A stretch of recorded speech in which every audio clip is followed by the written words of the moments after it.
What if your greatest shame became the key to unlocking a miracle? In the dusty streets of ancient Capernaum, a woman carries a secret that has isolated her for 12 long years. Her body betrays her daily, her spirit crushed under the weight of societal judgment. But today, something stirs within her, a dangerous hope that defies logic and challenges everything she's been taught to believe. As the crowd swells around a man they call Jesus, she makes a decision that will either heal her body or condemn her soul. With trembling hands and a racing heart, she reaches out, knowing that a single touch could change everything.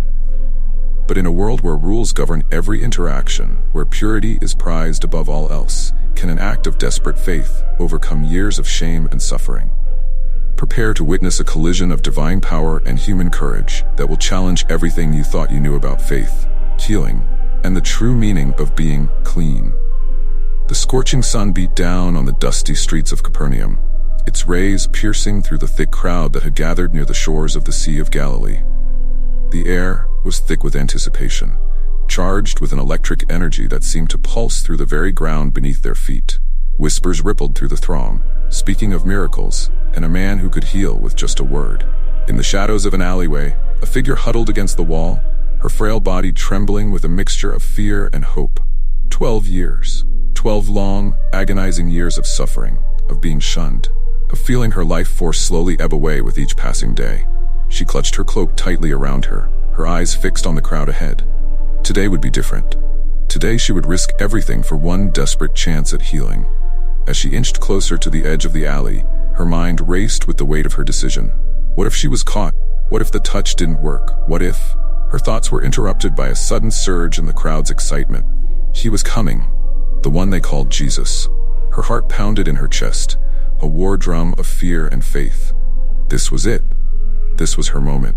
With a deep breath, she stepped out of the shadows and into the blinding light of day. The crowd's energy engulfed her, threatening to overwhelm her senses. But she pushed forward, her eyes locked on a singular goal, the hem of his garment. Just one touch, she thought. Just one touch, and 12 years of torment would end. As she weaved through the pressing bodies, a question burned in her mind. Could a single touch truly bridge the chasm between despair and hope, between death and life? The crowd surged forward, carrying her along like a leaf in a stream. She stumbled, nearly losing her footing, but caught herself at the last moment. Her eyes darted frantically, searching for a glimpse of him. And then, as if by divine intervention, the sea of bodies parted for just a moment. There he was. Jesus. Walking calmly through the chaos, an island of peace in a stormy sea. Time seemed to slow as she reached out her trembling hand. The world around her faded into a blur, all sound muffled except for the thundering of her own heartbeat. Her fingers stretched, straining towards the simple, dust-covered hem of his robe. In that moment, 12 years of pain, isolation, and desperation culminated in one audacious act of faith. As her fingertips brushed against the rough fabric, a jolt of energy surged through her body. It was as if a bolt of lightning had struck her, coursing through every fiber of her being.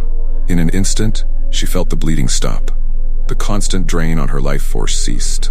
Strength flooded her limbs, a sensation she had almost forgotten. But before she could fully process what had happened, a voice cut through the crowd's clamor. "Who touched me?" The words hung in the air, heavy with authority, and was that wonder? The woman froze, her newly restored body now rigid with fear. What had she done? As the crowd fell silent and all eyes turned to search for the culprit, she realized that her desperate act of faith had set in motion events that would change not just her life, but the lives of all who witnessed what was about to unfold. Sarah's eyes fluttered open, squinting against the harsh morning light that filtered through the cracks in her humble dwelling. For a moment, just a fleeting second, she forgot. She stretched, reveling in the simple joy of a new day. But then, as it had every morning for the past 12 years, reality crashed down upon her like a wave of despair. The familiar wetness between her legs, the metallic scent that never seemed to fade, the bone-deep weariness that no amount of sleep could cure. They all rushed back, cruel reminders of her affliction. Sarah closed her eyes again, fighting back the tears that threatened to spill. How long had it been since she had felt truly alive? The memories of her life before the bleeding began seemed like distant dreams, fading with each passing year. She could still recall the day it all began, as vivid as if it were yesterday. It had been her wedding day, a joyous occasion filled with laughter, music, and hope for the future. She had been radiant, her cheeks flushed with happiness as she danced with her new husband under the starlit sky. But as the night wore on, she had felt the first trickle. At first, she dismissed it as normal, perhaps a sign of the excitement of the day. But days passed, then weeks, and the bleeding didn't stop. The initial concern turned to worry, then to fear, and finally to despair, as healer after healer failed to cure her mysterious ailment. She watched helplessly as her savings dwindled, spent on useless remedies and false promises of healing. Her husband, once so full of love and devotion, grew distant. The whispers started. Was she cursed? Had she angered God? What sin had she committed to deserve such punishment? As the years passed, Sarah's world shrank. The community that had once embraced her now shunned her, fearful of her unclean state. She was barred from the temple, cut off from the rituals and traditions that had once given her life meaning. Even touch, that most basic of human comforts, was denied to her. She became a ghost, existing on the fringes of society, unseen and unwanted. The physical toll of her condition was matched only by the emotional and spiritual anguish it caused. How many nights had she lain awake, pleading with God for answers, for relief, for just one day of normalcy? The silence that met her prayers was deafening, eroding her faith bit by bit until it was as frail and weak as her body. Yet, even in the depths of her despair, a tiny spark of hope refused to be extinguished. It flickered faintly, fueled by whispered stories of miraculous healings and a man who spoke with the authority of God himself. Jesus, they called him, a name that seemed to carry the weight of possibility, of second chances. As Sarah lay in her bed, steeling herself for another day of existence rather than living, a thought took root in her mind. What if this Jesus could do what no other healer had managed? What if he held the key to breaking the chains that had bound her for so long? It was a dangerous thought, one that threatened to rekindle the hope she had so carefully suppressed. But as she slowly rose to face another day, Sarah couldn't shake the feeling that something was about to change. Little did she know that her decision to reach out to this man would not only alter the course of her life, but would become a testament to the power of faith for generations to come. The marketplace buzzed with its usual cacophony of haggling vendors and bleating livestock, but today, a different kind of energy pulsed through the crowd. Sarah huddled in her usual corner, wrapped in layers of cloth despite the heat, straining to catch snippets of conversation. "Did you hear?" a woman whispered excitedly to her companion. "They say he healed a leper with just a touch." Sarah's heart quickened. Could it be true? For weeks now, rumors had been swirling about a man named Jesus. A carpenter's son from Nazareth, of all places, who spoke with an authority that confounded the religious leaders and performed miracles that defied explanation. At first, Sarah had dismissed the stories as just that, stories. After 12 years of disappointment, of trying every cure and remedy known to man, she had learned the hard cost of false hope. But as the whispers grew louder and more insistent, Sarah found herself wavering. What if, this time, it was different? What if this Jesus truly had the power to heal? The thought both thrilled and terrified her. To hope again, after so long, felt like standing on the edge of a precipice. One step could lead to freedom, or to a fall that would shatter her completely. As she wrestled with her doubts, a memory surfaced. A teaching from her childhood about the significance of the number 12 in their faith. 12 tribes of Israel, 12 stones on the high priest's breastplate, 12 years of her suffering. Could it be more than coincidence? Was there a divine purpose to the length of her affliction? The thought sent a shiver down her spine. Sarah closed her eyes, allowing herself, for the first time in years, to imagine a life free from the constant drain of her condition. To walk in the sunlight without shame, to embrace her loved ones without fear of contaminating them, to stand in the temple and feel the presence of God. These simple joys seemed almost too much to hope for. Yet the spark of possibility refused to be extinguished. As the sun began to set, casting long shadows across the marketplace, Sarah made her decision. She would seek out this Jesus. But how? Her status as an unclean woman meant she couldn't simply approach him in public. The consequences of such an act could be severe, not just for her, but for anyone she touched. The law was clear about the penalties for spreading impurity. Then, an idea began to form, audacious, desperate, and perhaps just a bit rebellious. If she couldn't approach Jesus openly, perhaps she could reach him in secret. Just a touch, that's all she needed. The story said that even the fringe of his garment held power. Could such a small act of faith really bridge the chasm between her world of isolation and a life restored? As Sarah made her way home, her mind raced with plans and possibilities. For the first time in 12 years, she felt something stirring within her, a dangerous, exhilarating feeling that she had almost forgotten. Hope. It was fragile, like the first green shoot after a long winter, but it was there. And with it came a question that would haunt her dreams that night. Was she brave enough to defy convention, risk everything, and reach out for the healing she so desperately craved? Little did Sarah know that her internal struggle mirrored a greater cosmic battle, one between the forces of despair that had held her captive for so long and the divine plan that had been set in motion long before her affliction began. As she lay down to sleep, the stars wheeled overhead, silent witnesses to the drama about to unfold. A drama that would challenge the very foundations of faith and redefine the meaning of courage. The first light of dawn found Sarah already awake, her mind racing with the enormity of what she was about to attempt. She moved quietly through her small home, gathering what she would need for the day ahead. Her hands trembled as she wrapped herself in her cloak, the weight of her decision pressing down on her like a physical force. Today, she would either find healing or face the consequences of her desperate act of faith. As she stepped out into the still quiet streets, Sarah's mind whirled with the potential ramifications of her plan. The law was clear. Her touch, in her current state, would render anyone it came into contact with unclean. The penalty for knowingly spreading impurity could be severe. Ostracism, further isolation, even physical punishment were all possibilities. And yet, what did she have left to lose? The irony wasn't lost on her that in seeking healing, she might be committing an act that would only deepen her exile from society. But as she made her way through the waking city, a new thought began to take root. What if her act wasn't just one of desperation, but of rebellion? A challenge to the very systems and beliefs that had kept her isolated for so long? She thought of the stories she had heard about Jesus, how he ate with tax collectors and sinners, how he touched lepers and spoke to Samaritan women. He seemed to flout the very rules that society held sacred. In reaching out to touch him, was she not aligning herself with his revolutionary message? The thought sent a thrill of excitement through her, mingled with fear. As the sun climbed higher in the sky, the streets began to fill with people going about their daily lives. Sarah pulled her cloak tighter around her, hyper-aware of every accidental brush against passersby. Each touch sent a jolt of anxiety through her, a stark reminder of the barrier that had separated her from human contact for so long. But today, she was determined to breach that barrier once and for all. She made her way towards the lake, where rumors said Jesus would be teaching. The crowd grew thicker as she approached, and Sarah's heart began to race. How would she ever get close enough? The press of bodies around her was overwhelming after so many years of isolation.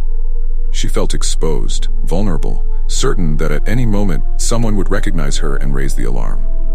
But as she pushed forward, inch by painstaking inch, Sarah realized something extraordinary. In the chaos and excitement of the crowd, she was invisible. For once, her status as an outcast worked in her favor. No one paid attention to the small, shrouded figure moving determinedly through their midst. She was a ghost, unseen and untouchable, but not for much longer. As she neared the center of the crowd, Sarah caught her first glimpse of Jesus. He was not what she had expected. No shining aura, no booming voice. He looked ordinary.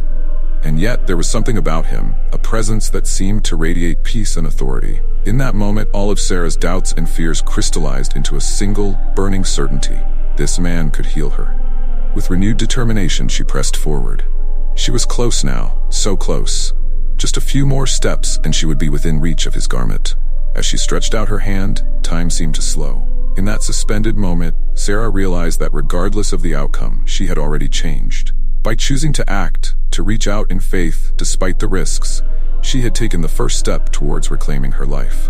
Her fingers brushed against the rough fabric of his cloak, and the world exploded into light. The moment Sarah's fingers made contact with the hem of Jesus' garment, it was as if a bolt of lightning had struck her. Energy surged through her body, a warm, tingling sensation that started at her fingertips and raced through every nerve and sinew. For a split second, she thought she might be dying. Surely, this overwhelming rush of sensation couldn't be anything but the hand of God reaching down to take her. But as quickly as it had come, the sensation passed, leaving Sarah gasping and trembling. And then she felt it, or rather, she didn't feel it. The constant draining flow of blood that had been her constant companion for 12 years. It was gone. Just like that. She stood frozen in disbelief, her hands still outstretched, barely breathing as she waited for the familiar sensation to return. But it didn't. Before she could fully process what had happened, a voice cut through the crowd's clamor, silencing the masses in an instant. "Who touched me?" The words hung in the air, heavy with authority and an undercurrent of Was that wonder? Sarah's newfound elation turned to ice-cold fear in her veins. She had been caught.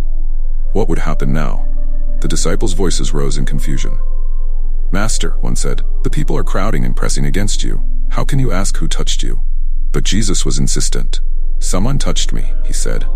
"I know that power has gone out from me." His eyes scanned the crowd, and Sarah felt as if he could see right through her, past her layers of clothing and straight into her soul.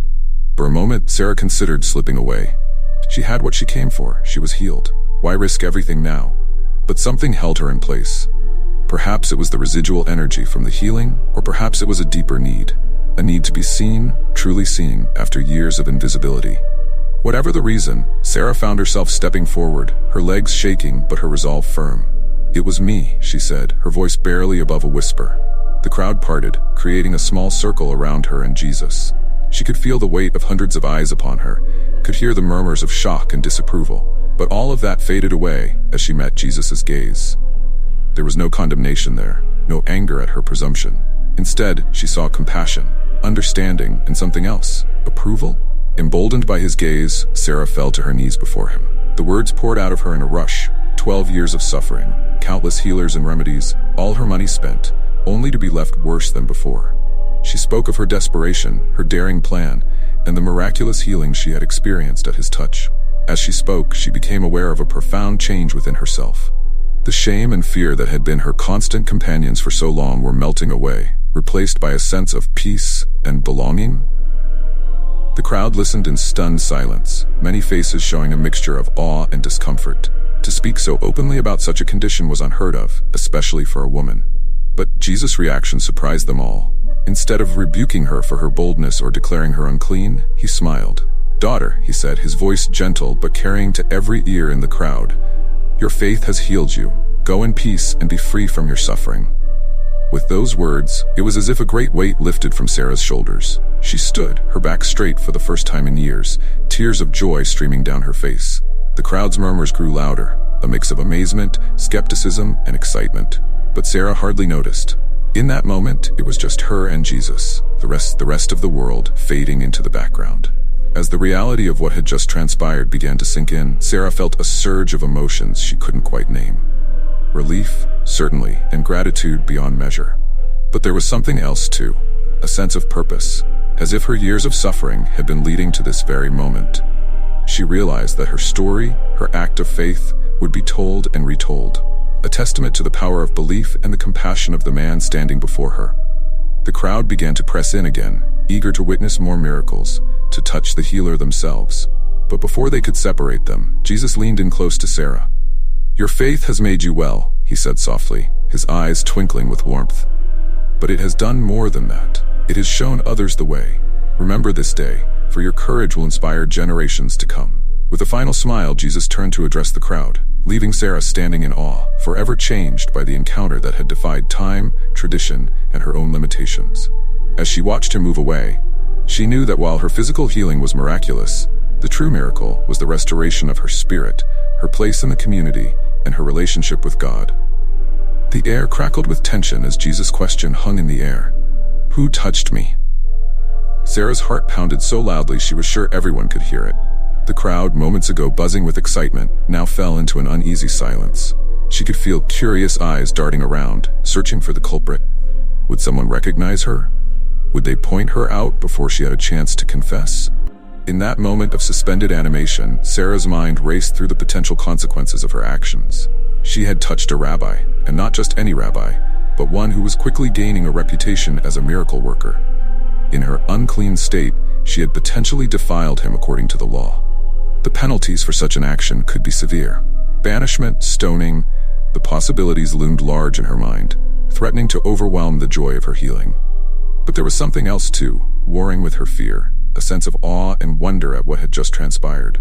She had been healed. After 12 long years of suffering, of being an outcast, she was whole again. The magnitude of this miracle threatened to bring her to her knees. How could she stay silent in the face of such divine intervention? Jesus' voice cut through her inner turmoil. "Someone touched me," he insisted, his tone not angry, but curious, expectant. "I know that power has gone out from me." His words sent a ripple of murmurs through the crowd. Power going out from him? What could that mean? Sarah felt a thrill of recognition. She had felt that power, that divine energy coursing through her body. The disciples' confusion was palpable. "Master," Peter said, his voice tinged with exasperation, "the people are crowding and pressing against you. How can you ask who touched you?" It was a logical question, one that Sarah herself might have asked in different circumstances. But she knew. She knew that this was no ordinary touch, no accidental brush in a crowded street. This was a deliberate act of faith, one that had changed everything.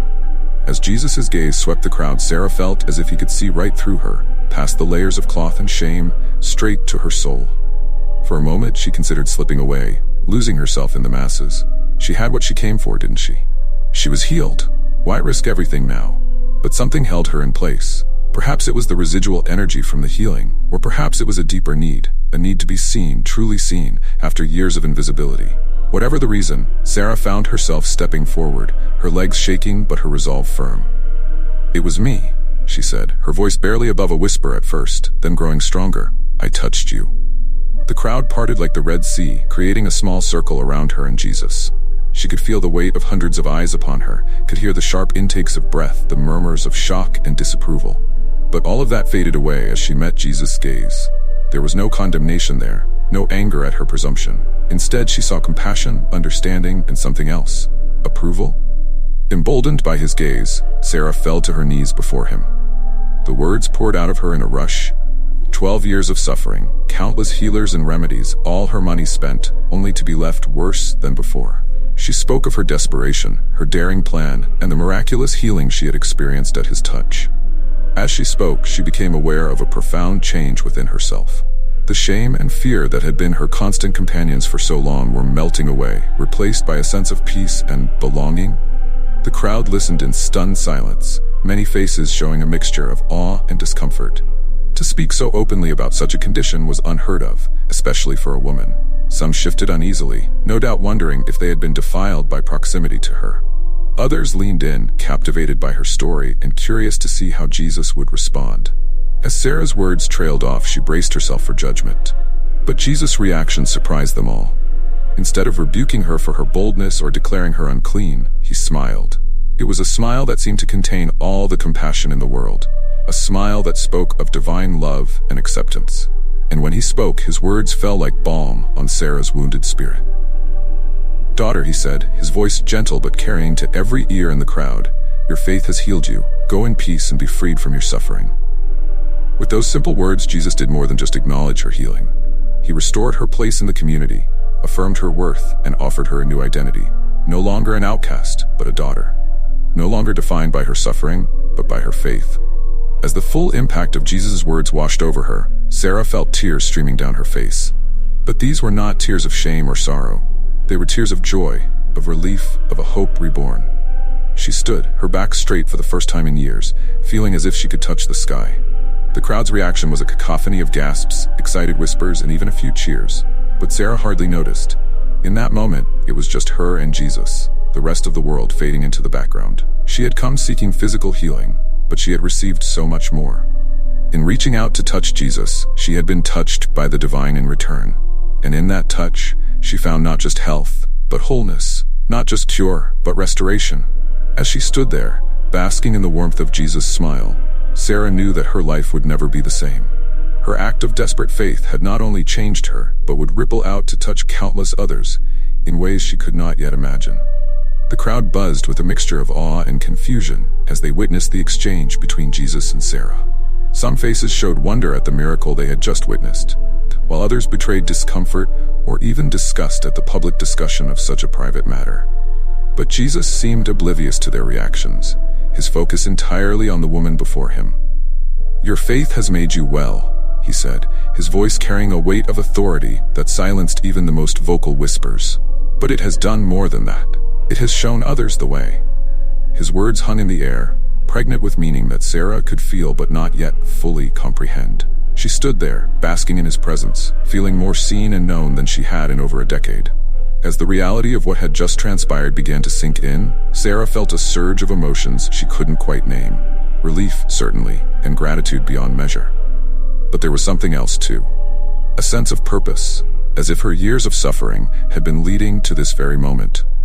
She realized that her story, her act of faith, would be told and retold, a testament to the power of belief and the compassion of the man standing before her. From the edges of the crowd, a commotion arose. A group of religious leaders, their faces stern and disapproving, pushed their way towards Jesus and Sarah. "This is highly irregular," one of them sputtered, his face red with indignation. "This woman, in her condition, should not have been in public, let alone touching a rabbi. She has defiled you, and possibly all of us."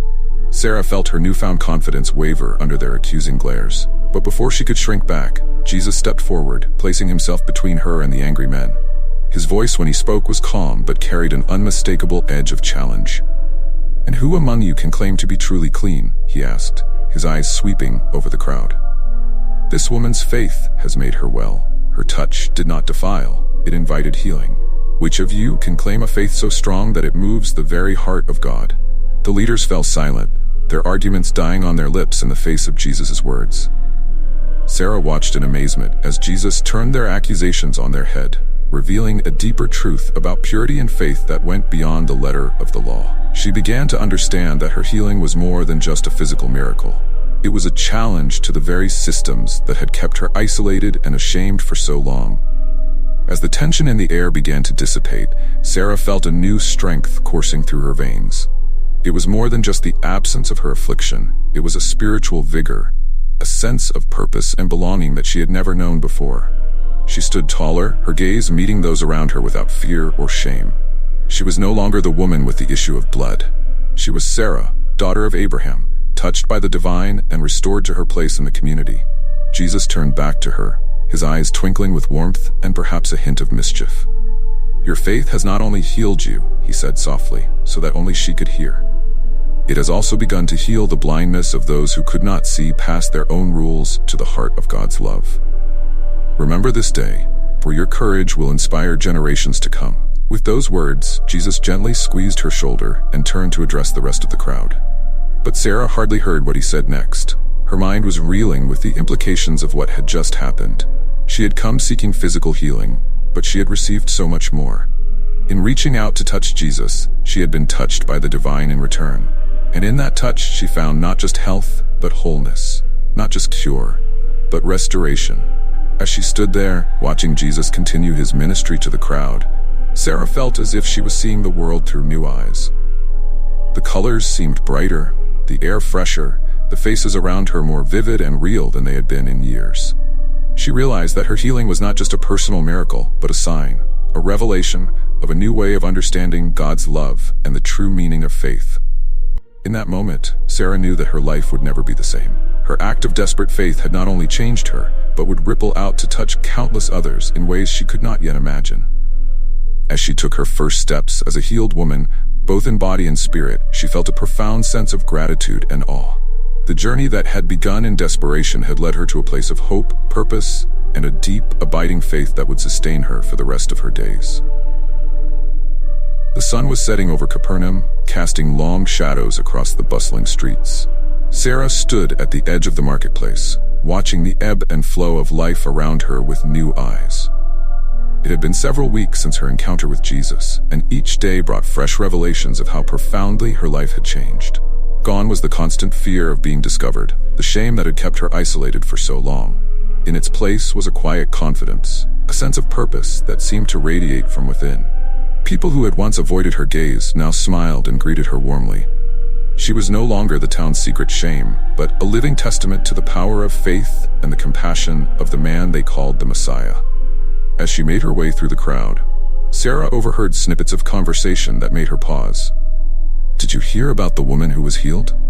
One woman whispered excitedly to her friend.